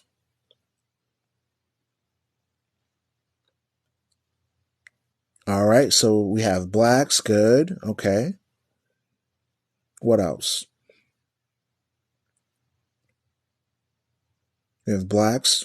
One person put blacks. Okay. Israel. Okay. Blacks and Latinos. Very good. Very good. So the primary people that are incarcerated, that are brokenhearted, that were the descendants of being held captive or enslaved, these are blacks and Latinos. This is the indigenous peoples of the Americas. Okay? So we're reading this directly out of the Bible, and we're showing you history and giving you historical information so that way you can cross-reference and correlate this information with what we're reading and bring it up to modern times. Because people will read this and they say, oh, the Bible is an old book. The Bible, it doesn't apply to today. But you just found out today through this TikTok live that what we're reading is actually historical and it's being impacted even till this day. For example, the 13th Amendment of the United States Constitution, and it's being impacted even till this day. For example, the 13th Amendment of the United States Constitution says you are free from enslavement or involuntary servitude, except if you were duly convicted of a crime. So now they just changed the name. They said, okay, we're not going to call you enslaved anymore. We're going to call you criminal. We're going to call you thug. We're going to pass certain laws to ensure that you become property of the state, property of the government, property of the city, property of the world. What are we reading? The Bible. So this is telling us that the people of the Bible need a savior. They need deliverance. They need freedom. This is a prophecy. This is a prediction. So now what's going to happen to America? What's going to happen to France? What's going to happen to Europe? What's going to happen to the Arabs? What's going to happen to Asia? The very things that you read about in the Bible that happened to ancient Egypt, aka the plagues, this is what's going to happen today. And you're seeing it. You may not realize that you're seeing it, but you're seeing it. Watch this. Verse 2.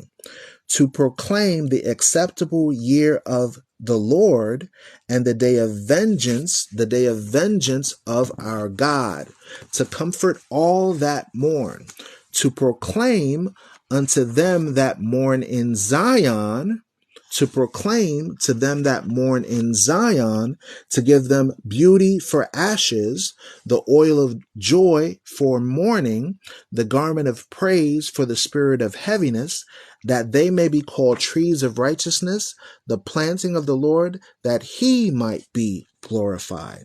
So now I'm going to read to you the judgments that's going to take place. Listen very close, because we just read about vengeance coming from the Creator.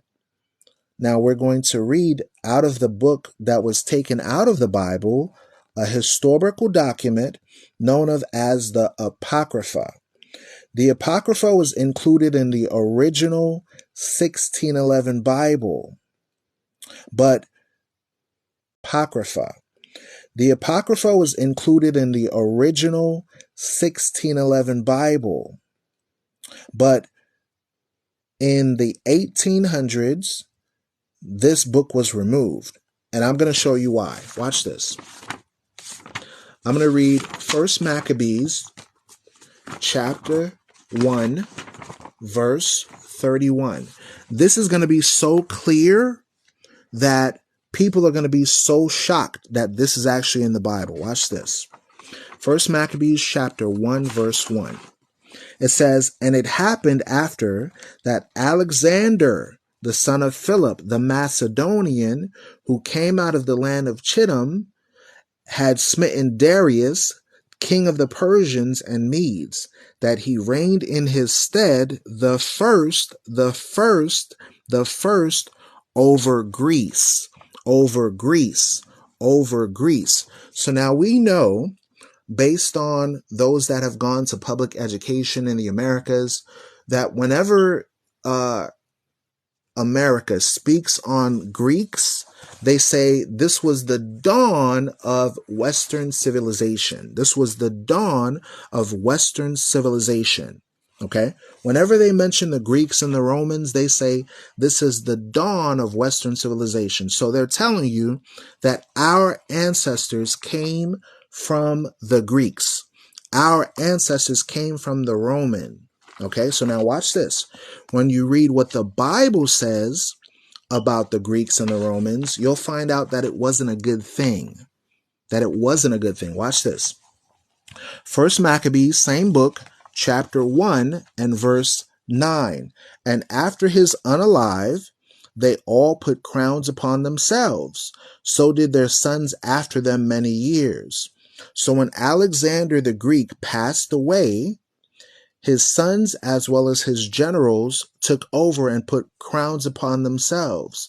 They started to infiltrate into the regions of Northeast Africa, Asia Minor, and they created the Grecian Empire, which include 4 major generals: Lysimachus, Ptolemy. These are all historical facts you can look up on history.com, Wikipedia. Lysimachus, Ptolemy. These are all historical facts you can look up on history.com, Wikipedia, do a Google search. 4 generals, 4 empires: the Seleucid dynasty, the Ptolemaic dynasty, the Lysimachus dynasty, and I forget the 4th. Lysimachus, Seleucus, Ptolemy, and there's a 4th one, but I can't recall his name right now. Okay, so let's find out what the Bible says happened when the Greeks came into the authority. Watch this. And after his unalive, they all put crowns upon themselves. So did their sons after them many years. And evils were multiplied on the earth. Wait a minute. So they didn't vote for this? They didn't have a discussion to invade. They just started doing evil on the earth. So they tell you that the Greeks and the Romans were the dawn of civilization, but the history book of First Maccabees tells us that evils were multiplied on the earth. So now we're going to read an example of what evils took place on the earth. Watch this. I'm going to show you why they took this out of the Bible. Listen close. This is First Maccabees chapter 1, verse 41. It says, and the merchants of the country. What are merchants? Corporations, vendors, people that come to sell, or traders. Traders, right? Merchants of the country, hearing the fame of them, took silver and gold very much with servants, and came into the camp to buy the children of Israel for slaves. For slaves. For slaves. Wait a minute. This sounds like they were trafficking people. This sounds like the same thing that happened during the transatlantic slave trade. This sounds like the same thing that happened during the East African slave trade. This sounds like the same thing that happened to the indigenous peoples of America. They were sold and enslaved to Europeans, to Arabs, to Chinese people. This happened like the old adage, there's nothing new under the sun. So we call it history. The Bible calls it prophecy. We're reading a historical event, and they said, wait a minute, if people read this, they're going to realize that our ancestors did the same thing that we have done today. And they took it out of the Bible. They took it out of the Bible. Or what they did was they said, we're going to befuddle your minds with so much religiosity, churchianity, and various religious practices and rites and traditions that when you read this information, it's not going to make sense to you. You're going to say, who did that happen to? I don't know who this happened to. It's confusing to me. This could have happened to anyone. So now that we've identified this, what is the judgment that's going to take place? Sirach chapter 37 tells us what's going to happen. It says, we're going to read Ecclesiasticus chapter 39, Isaiah 61. Let's read it again. The Spirit of the Lord God is upon me, because the Lord God has anointed me to preach good tidings unto the meek. He has sent me to bind up the brokenhearted, to proclaim liberty to the captives, and the opening of the prison of them that are bound, to proclaim the acceptable year of the Lord, and the day of vengeance, of our God, to comfort all that mourn. So what is that telling us? There's a direct correlation between the operating all over the planet with unexplained reasons. That's what's happening on the earth. The modern scientists, they're prognosticators, astrologers, meteorologists, they've called it now climate change. They've deceived people to say the strange occurrences that you see happening right now is attributed to Mother Nature, when in reality they've read the Bible. They know that they took out the fact that they enslaved the people. They know that they deceived the masses with religions of wood and religions of stone. They know that the people, when they read this, because they don't read history, they don't read the Bible, is just going to seem like just strange occurrences. For example, the situation that happened in Hawaii, we all know that that's a very strange occurrences, right? The situation that happened in Haiti back in 2010, where a little island had an earthquake and over 200,000 people were impacted negatively. That's a strange event. The Fukushima incident in Japan, where radioactive waste has been poured into the oceans, and that same radioactive waste has caused global animal populations to not survive. That's a strange occurrence. Those are spirits created specifically for vengeance. The strange phenomenon of people seeing things in the sky that they call UAPs or UFOs. These are all spirits created for vengeance. We read these things out of the Bible, but many people don't realize that these, like, there you go, acts of nature. Very good, very good. These strange acts of nature that they say are biblical based proportions, like you hear in many of the news reels and the news stories, they do have a biblical based foundation. This shows us that the things that are written in the Bible are very true. Now listen close. This is Ecclesiasticus chapter 39. Let's look at an example of the vengeance that we're reading about. There be spirits that are created for vengeance, which in their fury lay on sore strokes. In the time of destruction, they pour out their force and appease the wrath of him that made them. So now listen close. Fire and hail and famine and unalive, all these are created for vengeance. So now let's focus on the fire, for example. There was a TikToker that put out a video, and in this TikTok, you can see that there were global fires that was occurring, and many people on the news were not even speaking on these things. You remember several fires that was occurring, and many people on the news were not even speaking on these things. You remember several months ago, there were fires occurring in Canada. The fires happening all over the regions of Canada were so strong that the entire Midwest region, as well as the northeastern region of the United States, were impacted negatively by those fires. Okay? You see recently in places like Russia, in places like China, in places like Italy, Turkey, Saudi Arabia, strange occurrences of increased solar activity started fires. Where did you know that in regions such as Canada, it could get as hot as 110, 120, 130 degrees? That's not normal. Or like TikTok videos where you see where it got so hot that the people in the continent of China and Mongolia, they had to go hide in caves. And while they were in the caves, the ice was melting. You can't make it up. I literally saw a video where someone was walking down the street and their sandals was sticking to the ground. Correct. Very good. Tribesman 12.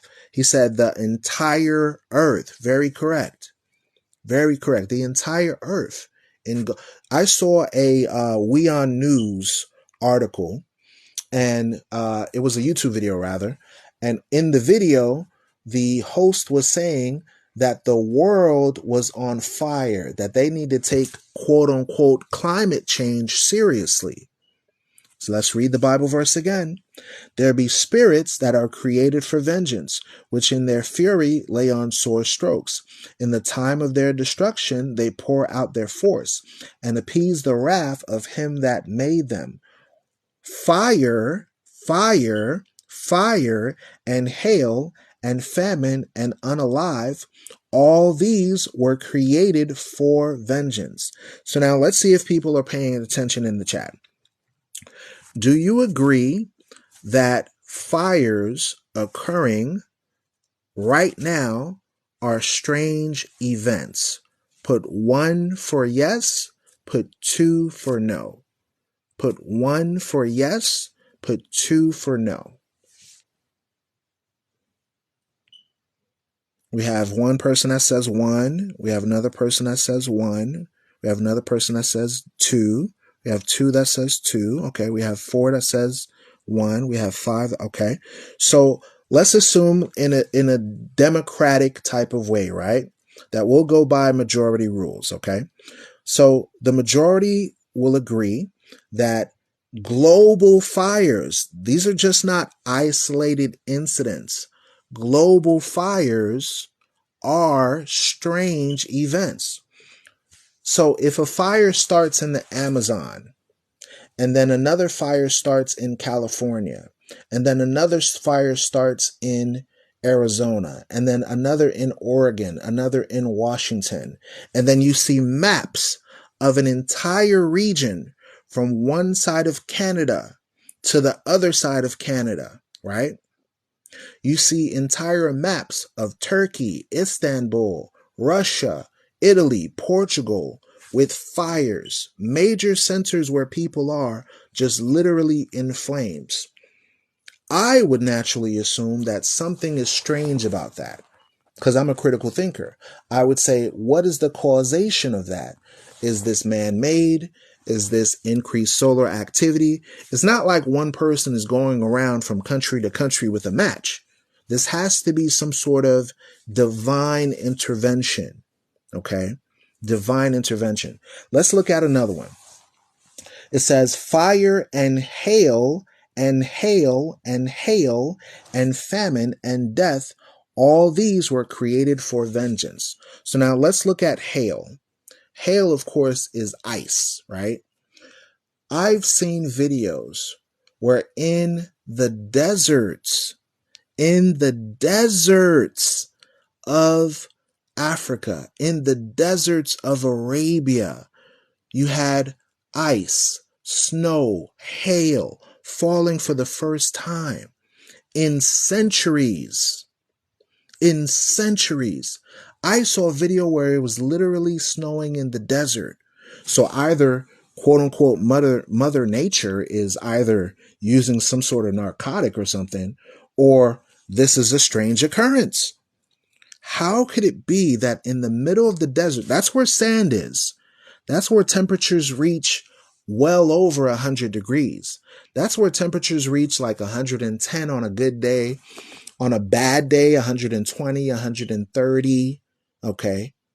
So for a hailstorm to come in and drop snow everywhere, that is not normal. That's an irregular occurrence. I'll give you another example. For those that live in the United States, you have Mexico that is further south of the United States. It's below Texas, right? So we know Texas currently is in temperatures of 100 degrees, 105, 115, things of that nature, right? But how is it that you can right now pull up articles on the news of hailstorms putting up truck layers amounts of snow and ice in the South? Not up north in Canada, not in Detroit, not somebody said 150 today. Ooh, I hope you drink a lot of water. I feel sorry for the Texans. I got a relative in Texas, so yeah, very rough.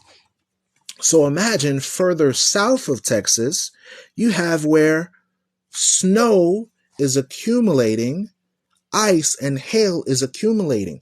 I read an article where people were driving down the street and the snow and ice and hail was so high that it was touching the hoods of 18-wheelers, okay? Semi-trucks, okay? So now, I don't know if you've ever driven close by a semi-truck in a small sedan, or if you stood by a small sedan and compared it to a semi-truck. Semi-trucks are pretty huge. Okay, so if it's getting to the hood of a semi-truck, then a sedan has no choice. The sedan has absolutely no choice. It's completely submerged in ice. Completely. Okay, that's not normal. That's not a normal occurrence. So we're reading that the direct correlation with the salvation of the nation of Israel includes vengeance, strange occurrences of fire and hail. Remember, we call it history. The Bible calls it prophecy, a prediction made hundreds of years before it takes place. And I can guarantee you guys, this is better than the predictions of Nostradamus. This is better than the predictions of conspiracy theorists. This is better than the predictions of the Medicis. The Da Vinci Code has nothing on this. Okay. the Mayan calendar with the events of 2012, they have nothing on what we're reading here. Okay. The name of the place that I mentioned is, I believe, Juarez, Mexico. So just type in on a Google search when you get an opportunity, ice and snow or hail in Juarez, Mexico. It's either Juarez or something with a J. Juarez or Guadalajara or something like that. Something with a J or a G. Okay. You can do a Google search and find out this information. Okay. So now let's read on. It says, to appease the wrath of him that made them, fire and hail and famine and famine and famine and unalive, all these are created for vengeance. So let's touch on famine, for example. We know recently that in the United States of America, there was a large concern with the increase of food prices, right? The president of the United States, by the name of Joe Biden, was warning on television screens throughout America that there would be an increase of food shortages and that American citizens would need to prepare. So now, for the critical thinkers that's on the live today, what's another word for food shortage? It starts with an F. What's another word for food shortage? Famine. Very good. Famine. Very good. Famine. Okay. So we see that the very things that we're reading about in the Bible have a direct correlation with today. This is not something arbitrary that you can look in the past and say, oh, that happened. There's always been times of that. But on the global level, where there's global concerns of people fighting against their governments, saying we don't have food. We're struggling. Inflation is too high. The prices of food is too high. We can't afford bread. We can't afford milk. We can't afford cheese. We can't afford grapes. We can't afford steaks and various things that we normally eat on a daily basis. Right? So we're reading it, and these things are acts of vengeance to bring in the salvation of the Israelites, meaning this has to happen. Now, someone mentioned earlier about scorpions, increased scorpions, ants, and other activities. I want to touch on that briefly.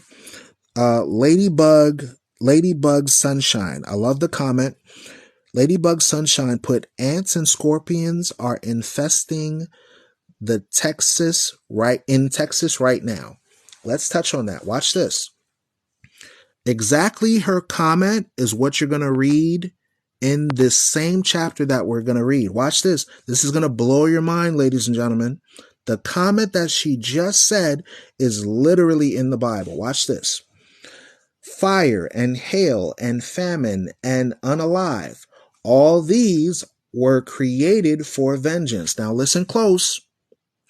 Teeth of wild beast, and scorpions, and serpents, and the sword, punishing the wicked to destruction. So now let's read the comment that Sunshine had put up again. Sunshine had said that in Texas right now,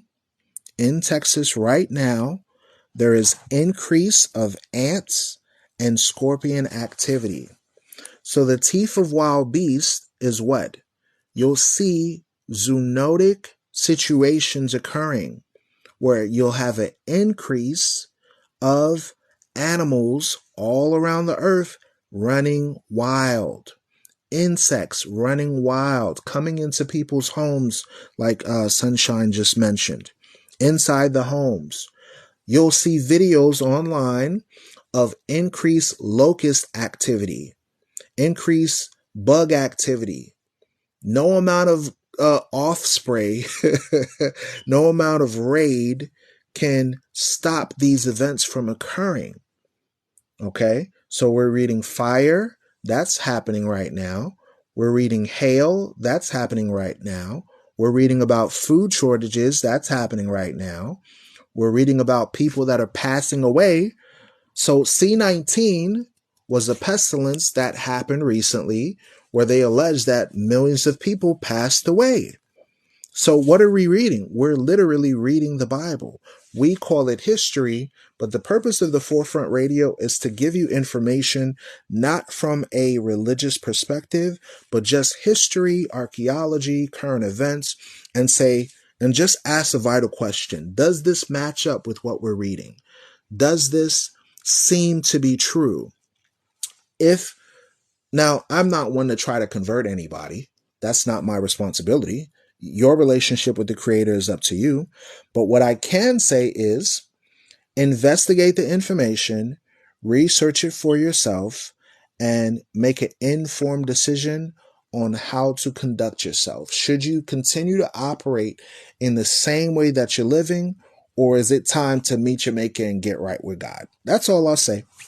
All right. Thank you for joining us on this live. If you haven't followed the page, please follow the page.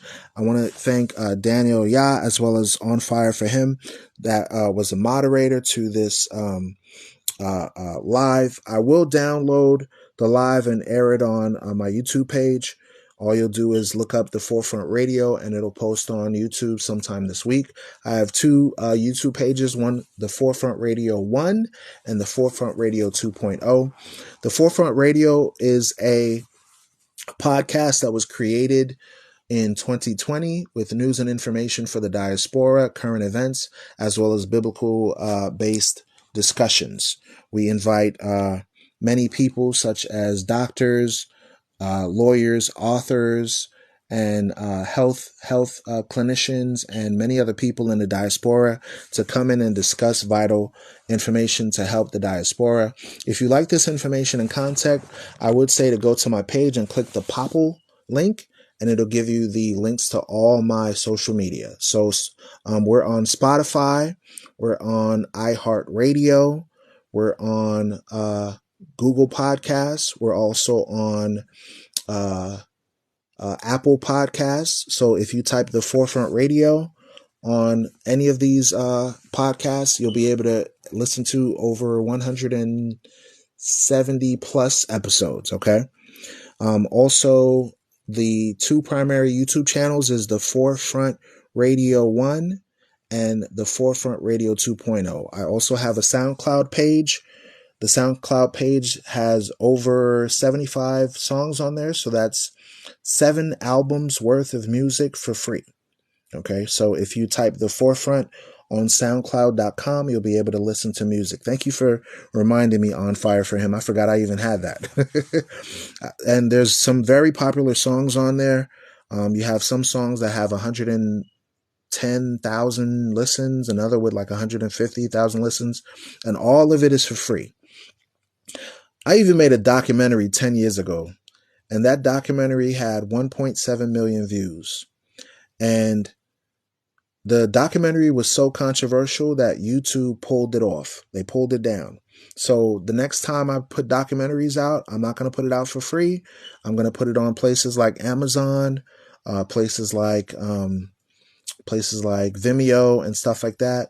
So if you want that content, that will be stuff that you would have to order. Okay. Because when I put it on the internet for free, the powers that be, they take it down. They don't want people to see it. So now I'm going to put it on a platform where you have to pay money to take it down. You can't just take it off. Okay. It's not going to be controlled by Google anymore. Okay. So stay tuned. Oh, if you want to contribute to the Forefront, there's also a Cash App to contribute. All the proceeds go to buying equipment and working on documentaries. I'm planning on traveling to the continent of Africa and researching and interacting with many of the indigenous groups that are there, that are direct descendants of the diaspora and the Israelites. and just basically records their life and their history, and give more information about what happened in the continent of Africa as it relates to slavery, as it relates to colonialism, and how they've progressed forward. A lot of people don't know, when you hear about the continent of Africa and other areas in developing nations, they make it seem like it's all a bunch of people in wood huts and mud huts and things of that nature, scratching their butt and stuff like that. That's not true. Africa has 54 countries with major cities in them, with beaches and resorts. And if you can have an opportunity to visit and see all the cities, all the beaches, all the indigenous populations that you'll encounter, it will be a wonderful experience. A wonderful experience just to get out of the rat race of America and Europe, a 24-hour society where everything is so stretched out and you're so stressed out. It would be a good opportunity to get your passport and travel overseas, at least to visit. All right. All right. So I appreciate everyone that joined on the live. Thank you so much for your participation. And with that, we'll close the live.